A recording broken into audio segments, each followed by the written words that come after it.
Hello, my name's Emily. I'm 35 years old. I recently came into a bit of a fortune that originally wasn't supposed to be mine, and it only happened because my sister-in-law was an ableist jerk. Yeah, I know, I sound way too happy that someone lost a lot of money, but allow me to tell you the entire story. Let me begin by telling you about my husband Jason and I. We met in college. He sat next to me in our art class, and we quickly became friends. He always made me laugh with his jokes, and I admired how kind he was to everyone. After a year of being friends, Jason asked me out on a date. Jason was so sweet and made me feel comfortable that I simply couldn't say no when he asked me out on another date. From then on, we started dating.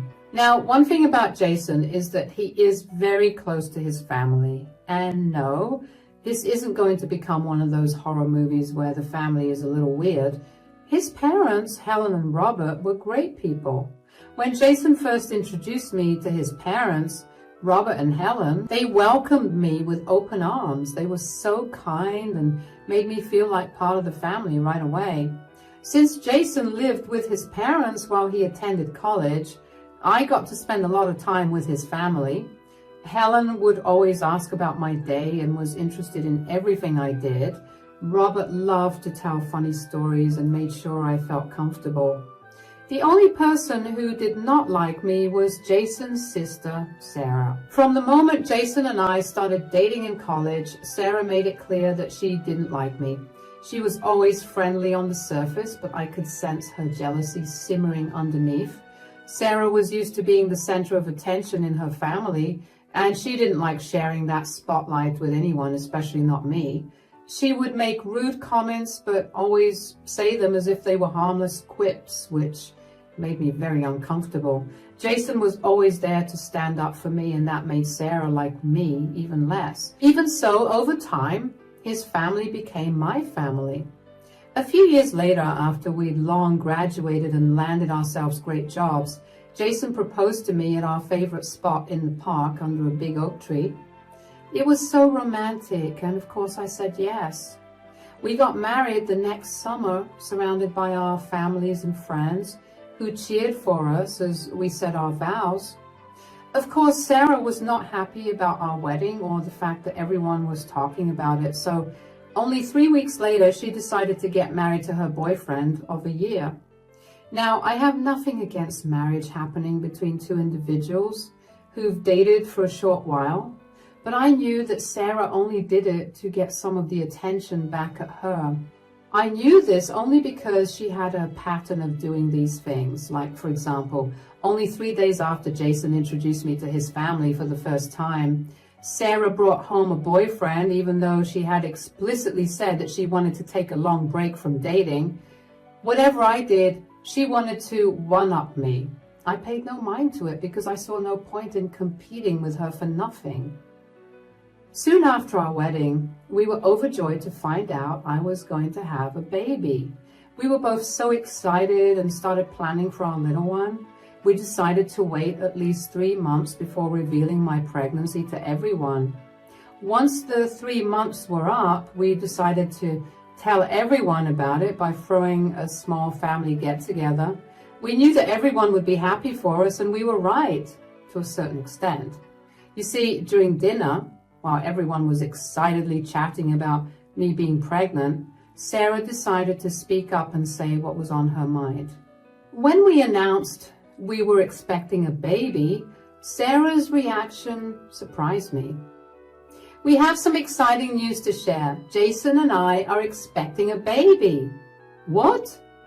Oh my God, congratulations, you two. Robert, we're going to be grandparents. Can you believe it? I absolutely cannot. Oh, I'm so happy for the two of you. Are you guys excited to have a child? Oh, absolutely. We're really thrilled to start our family. You guys can't be serious. Why would you decide to have a baby now? Well, we didn't plan to have the baby now, but since I'm pregnant, we figured we'd just go along with it. Anyway, we've been looking forward to starting a family for a long time now. I just don't get it. You two know how busy our family already is. Why add more stress? Stress? Family? What on earth are you talking about? Well, I think it's selfish for you guys to have a baby. You're just trying to get more attention. Did you even think about how this affects the rest of us? We're not trying to get attention. We just want to start our own family. This is a special time for us. Special for you maybe, but now everything's going to be about your baby. What about the rest of the family? I don't think I care about attention from anybody. Yeah, neither do I. A new baby is a blessing. I'll get to finally be a grandmother, and that's much better than having people give me attention. Fine, whatever. I still think it's a bad idea. Sarah, we're not asking for your approval. We're sharing our joy with you because you're family. Don't expect me to be thrilled about it. I just think it's going to cause more problems. We're sorry you feel that way, but the rest of the family seems happy. You know very well that this family is stupid. None of them understand what having attention feels like because they never cared to have any. But Emily, here, has always had it shining on her, so of course she wanted to have her baby now. She simply couldn't let go of the high of all the attention she received at her wedding. I couldn't believe that Sarah considered my pregnancy to be an attack on her. I couldn't wrap my head around why she constantly needed attention. She usually had it anyway because she made sure of it.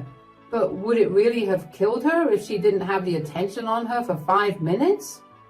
I stormed off from the dinner table because I did not want to risk saying something really mean.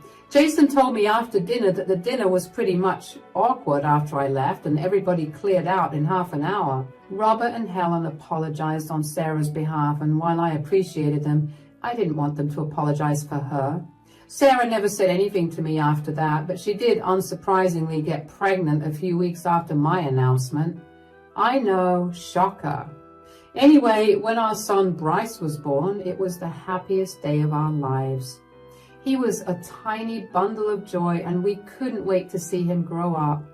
Robert and Helen were beyond overjoyed as well, and they spoiled him silly. And if Jason and I tried to get them to stop, they'd tell us that they were simply fulfilling their roles as grandparents. Sarah was way too busy with her pregnancy to visit even once and see her nephew, which in all honesty was a little bit of a blessing. Lord knows that if she had said anything mean to me at that time, I would not have been able to control myself. Sarah gave birth to my niece, Kenzie, a few months later, and she finally visited us. She seemed cordial and mostly happy that everyone was showering her and her baby with love and attention. I didn't mind, and I was actually hopeful for a while that things were going to get better. But then, when Bryce was 3 years old, something happened that changed our lives forever. We were driving to visit Helen and Robert for a fun weekend together. It was a sunny day, and Bryce was in the back seat, excitedly talking about all the games he wanted to play with his grandparents. Suddenly, another car crashed into ours. It happened so fast, and I remember feeling scared and confused. When everything stopped moving, I turned around to check on Bryce.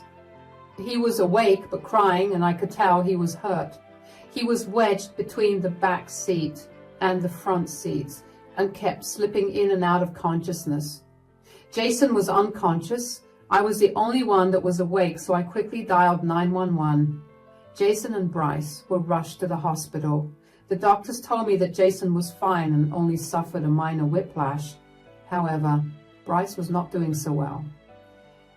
The doctors had done their best to help Bryce, but he had hurt his spine in the accident. They told us that Bryce wouldn't be able to walk anymore. It was like a punch in the stomach to hear those words. I felt like my heart shattered into a million pieces. All I could think about was Bryce, our sweet boy who loved running around and playing soccer. How could this happen to him? It didn't seem real. After the accident, Bryce had to stay in hospital for a long time. We visited him every day, bringing his favorite toys and books to keep him company. Jason and I tried to stay strong for Bryce, but it was hard. We had so many questions and worries about how he would live his life with his disability. Over time, we learned how to take care of him at home. We got him a special wheelchair and made our house accessible to him. Bryce was such a brave boy. He never complained about not being able to walk. When it came to our family's reaction to Bryce's situation, Robert and Helen were heartbroken. They loved him so much and wanted to help us in any way they could. Helen would visit us, often bringing meals and helping with Bryce's care. Robert was always there to lend a hand with anything we needed around the house. When Bryce recovered enough, they went right back to treating him the same way they did when he got into the accident, with a lot of love and attention. While Robert and Helen continued to spoil Bryce senselessly, Sarah's attitude towards Bryce broke my heart. She treated him differently, like he was less important because he couldn't walk. At family gatherings, she would ignore him or make insensitive remarks, which hurt both Jason and me deeply. I tried to keep peace for Bryce's sake, but it became harder to ignore Sarah's jealousy and cruelty. As Bryce grew older, Sarah's resentment towards him seemed to deepen. She would compare him to other children and imply that his disability made him less deserving of love and attention. It was painful to witness. But the thing was, Sarah only did this in front of Bryce and me.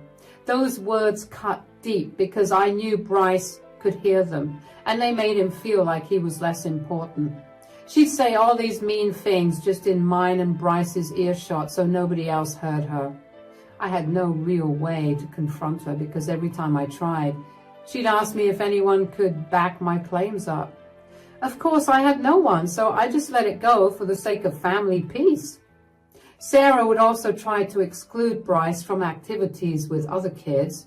If they were playing a game, she would say things like, "Bryce can't join in, it's too difficult for him," even though we knew he could participate with a little help. It was like she wanted to make him feel left out on purpose. What added even more fuel to the fire was how Sarah blamed me for everything. One time at a family dinner, she told everyone that Bryce's disability was because I wasn't watching him properly. "You know, Emily, if you were a better mother, Bryce wouldn't be in this situation." How does that make any sense? The accident wasn't my fault. We were all in the car together. "You should have been more careful that day. I'm sure you were the one driving, but you're making Jason cover for you so you aren't seen as a horrible mother." "Sarah, that's enough. I was the one who drove the car. The accident wasn't my fault, and neither was it Emily's. We were hit by a drunk driver, and there was nothing she could have done to prevent it." "She must have been yapping your ear off, which must have distracted you. I don't care how many times you refute my theories, but I just know that she's the reason Bryce is disabled now." "Sarah, stop it. Emily and Jason are doing everything they can for Bryce. Blaming Emily is cruel and unfair." "We all know how hard Emily works to take care of Bryce. She loves him and does everything she can to make him happy. It's easy for you to say. You don't have to deal with the consequences every day. Emily should have been more responsible. I'm just saying what everyone else is thinking. Emily, you should own up and take responsibility for what you did to Bryce." "But I didn't do anything." "Sarah, none of us think the way you think. The accident was a tragedy and there's nothing more to it." "That's right. We need to focus on helping Bryce and supporting Emily and Jason. Pointing fingers won't help anyone." "Well, I still think Emily could have done more to prevent it." "Sarah, if you can't be supportive, maybe it's best if you keep your opinions to yourself. We're all doing the best we can, and your accusations are not helping." "Emily, we're here for you. We know how much you care for Bryce, and we appreciate everything you do." "Yes, Emily. You are a wonderful mother, and we are proud of you. Don't let Sarah's words bring you down." "Thank you, Robert and Helen, for supporting me. It really means the world to me." "Whatever. I still think you're to blame, Emily." "That's enough, Sarah. Can we change the topic to something lighter?" That was only the first time that Sarah exposed to everyone how she truly felt about Bryce and me. After that, every little thing she had a problem with would turn into an event to blame me or Bryce for it. Even small things turned into big issues with Sarah. If Bryce needed help with something, she would roll her eyes and say, "Why can't he just do it himself?" She didn't understand or care how much effort Bryce put into everything he did. Sarah's actions made family events stressful. We started to avoid gatherings where she would be. But it wasn't fair to Bryce or us. We wanted to be with family, but not if it meant dealing with Sarah's meanness. No matter how hard we tried, Sarah didn't change. After many painful encounters, Jason and I decided it was best to limit our time with Sarah. We didn't want Bryce to feel bad or think less of himself because of her comments. We wanted to surround him with people who loved and supported him, so we avoided going to family gatherings where Sarah would be present, and even if we attended those with her, we made sure to avoid her entirely. However, just because we didn't want to be around Sarah, it didn't mean that we didn't want to be around her daughter, Kenzie. So when we got an invitation to our niece Kenzie's birthday party, we thought carefully about it. Kenzie was innocent in all this, and we didn't want to miss her special day. We hoped that maybe, just for the party, Sarah would be nicer and put aside her feelings. Before the party, I prepared Bryce for what might happen. I told him that we loved him very much and that he should ignore any mean comments from Aunt Sarah. We wanted him to enjoy the party and have fun with his cousins. The party started off well. The kids played games in the backyard and Bryce joined in from his wheelchair. He laughed and had fun, and for a while everything seemed normal. When it was time to eat, everyone gathered around the table. The smell of delicious food filled the air and the kids were excited. Jason and I helped Bryce get settled at the table, making sure he was comfortable. Sarah was in charge of serving the food. She brought out plates for everyone, making a big show of how much effort she'd put into the meal. I thanked her and waited for Bryce's plate. Then Sarah walked over to Bryce with a smirk on her face, carrying a separate bowl. I looked down and saw that it was a bowl of dog food. My face burned with anger and embarrassment. "This suits him better, don't you think?" "You can't be serious. What is wrong with you? We've had enough of this. Emily, this is for you." "What is in this envelope, Robert?" "Open it, Emily. You'll understand." "It's money. A lot of money. What is this for?" "Emily, we want you to use this money to hire a lawyer. This is to make sure Sarah pays for what she's done. We're so sorry for all the pain she's caused you and Bryce. She needs to learn that her actions have consequences." "What? You can't be serious. Dad, Mom, this is crazy." "No, Sarah. What's crazy is how you've been treating Bryce and Emily. This cruelty has to stop. We warned you so many times to stop this cruel behavior. You've crossed the line too many times, and this is the final straw. We will not stand by and let you hurt Bryce and Emily any longer." "It was just a joke. You're blowing this out of proportion." "A joke? Giving a child dog food and saying it suits him better? How can you think that's a joke, Sarah? He's not a normal kid. He needs special treatment. I was just trying to make a point." "Special treatment doesn't mean degrading him, Sarah. Bryce is a wonderful boy who deserves respect, not your cruel jokes." "You're just too sensitive, Emily. You always have been. You can't handle a little tough love." "This isn't tough love, Sarah. It's bullying. We've warned you so many times, but you never listen." "You're taking her side over your own daughter's. You're ruining my life. I need that money for my business. You were supposed to help me get back on my feet, not watch me sink." "We've supported you enough, Sarah. You need to understand that your actions have consequences. This behavior is unacceptable." "What am I supposed to do without that money? I'll lose my shop. Don't you care about that? You saw how hard I worked to build that business from the ground up. You saw how many nights I lost sleep because of it, and you're just going to let it fail over some joke?" "You should have thought about that before you decided to humiliate Bryce. This is your doing, Sarah. You brought this on yourself." "Please, Dad, you can't do this. I'm your daughter. You're supposed to help me." "We are helping you, Sarah, by making you face the consequences of your actions. Maybe this will make you think twice before discriminating against and hurting others again." "I never wanted it to come to this, Sarah. All I ever wanted was for Bryce to be treated with kindness and respect. Why couldn't you do that?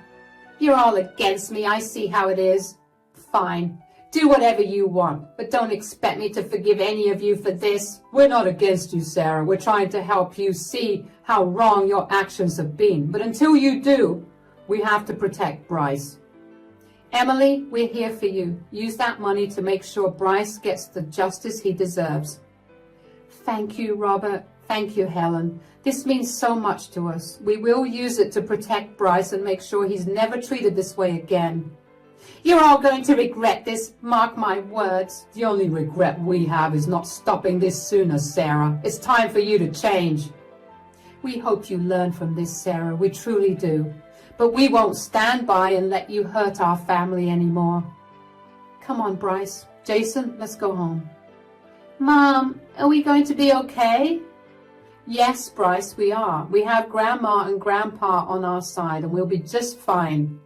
Stay strong, Emily. We'll always be here for you and Bryce. Take care. And remember, you're not alone in this. Sarah's face turned pale. I felt a mix of emotions. Part of me felt sad for Sarah, seeing her so desperate and realizing the gravity of what her actions had led to. But a larger part of me felt a sense of justice and relief. Finally, someone was standing up for Bryce and me, making sure Sarah couldn't hurt us anymore. I hugged Bryce tightly. This money meant we could finally take a stand and protect Bryce from Sarah's cruelty. The other guests at the party were whispering and staring, clearly shocked by what had happened. Some of them looked at Sarah with pity, while others looked at her with disgust. The room was silent, and the other guests watching the scene unfold with shocked expressions. I felt the weight of the envelope in my hands and knew this was a turning point. Jason and I gathered our things and gently guided Bryce's wheelchair towards the door. Jason walked beside me, his face serious. As we headed for the door, I felt a strange sense of peace. We were finally standing up to Sarah's bullying. As we got into the car, I looked back and saw Sarah still pleading with her parents. Her face was red and blotchy from crying, and she looked desperate. For a moment, I almost felt sorry for her, but then I remembered the look on Bryce's face when she gave him that bowl of dog food, and my resolve hardened. We drove away from the party, leaving the chaos behind. Jason reached over and squeezed my hand, reassuring me that we would protect Bryce and ensure he was treated with respect. I felt a renewed sense of determination. With Robert and Helen's support, we would fight for Bryce's rights and ensure he was never treated so cruelly again. Sarah would finally face the consequences of her actions. In the car, I looked at Bryce, who was quietly staring out the window. I asked him if he was okay, and he turned to me and nodded. He thanked me for standing up for him. Tears filled my eyes, but this time they were tears of love and determination. We would always stand up for Bryce, no matter what. As we drove away, I felt a sense of hope. We had a long road ahead, but with the support of our family and the strength we had as a family, I knew we could face anything. The next few days were tough as we processed what happened, but with the envelope from Robert and Helen, we knew we had the support we needed to take action. We contacted a lawyer and filed a case against Sarah for discrimination and emotional distress. The lawyer explained that what Sarah did was not only morally wrong, but also illegal. We gathered evidence, including witness statements from the party guests who saw her give Bryce the dog food. Sarah was served with legal papers, and the case quickly gained attention.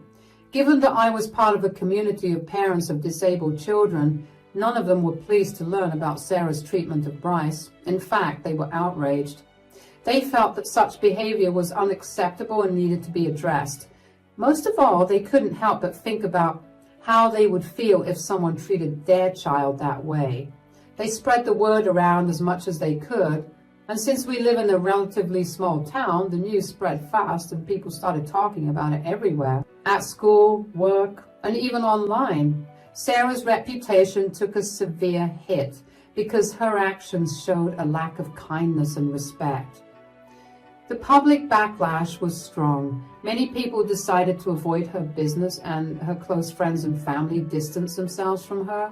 Of course, being the person that she is, Sarah could not resist the urge to blame me for her life situation.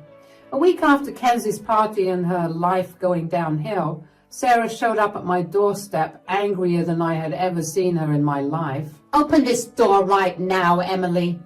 "What do you want, Sarah?" "I want you to give me my life back right this instant."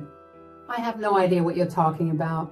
"You've taken away everything good that I've had in my life, my business, my friends, my family. Even my marriage is rocky right now, and it's all your fault." "My fault? How did you figure that one out? Why did you always need to upstage me in everything? You came into my life just to ruin it." "Sarah, I literally did not know you until Jason introduced me to your family. Why would I want to ruin your life like that anyway? That sounds exhausting." "Don't even bother lying to me. You don't have to play the saint now that it's only the two of us." "You just sound like you've lost your mind. You know what you did was very wrong, but you can't come to terms with it because your fragile yet enormous ego won't let you." "Stop it. Just get everyone to like me again." "I can't do that. You ruined your own reputation and life. So you are the only one that can fix it. How could you have possibly taken a joke this seriously? And my idiot brother also did nothing for me. Ugh, I miss the old days when Jason would do anything to keep me happy." First of all, what you said was not a joke. It was demeaning and insulting. Secondly, why would Jason stand up for you when you insulted his son? You deserve every ounce of hate and loneliness. You deserve to feel worse than what you made Bryce feel. Do not come here or try to contact either Jason or me until the verdict comes. Bye. It felt amazing to stand up to her that way. If anything, it made me determined to fight even harder to make Sarah pay. In court, Sarah tried to defend herself, but the evidence was overwhelming. The judge ruled in our favor, recognizing the discrimination and emotional harm Sarah caused Bryce. She was ordered to pay a significant fine and undergo sensitivity training. Her business, which she was so desperate to save, suffered greatly as customers boycotted her shop. For Sarah, this was a harsh wake-up call. She lost much of her social standing and had to confront the reality of her actions. She tried to apologize to us, but the damage was done. We accepted her apology for the sake of family peace, but we knew we could never fully trust her again. Meanwhile, our lives began to improve. With the settlement money, we were able to provide Bryce with additional support and therapy. He joined a support group for kids with disabilities where he made new friends and gained confidence. Seeing him smile and laugh again filled our hearts with joy. Jason and I grew even closer through this ordeal. We realized how strong we were as a team, always putting Bryce first. Our bond with Robert and Helen also deepened. They were a constant source of love and support, proving that family can stand together even in the toughest times. Bryce thrived with the love and encouragement surrounding him. He excelled in school and discovered a passion for adaptive sports. Watching him achieve new milestones, we felt a sense of pride and relief. Though the road was difficult, we emerged stronger and more united. Sarah's actions led to consequences that changed our family dynamics, but we found a way to turn the pain into strength. Our family, despite the challenges, became a testament to resilience and unconditional love.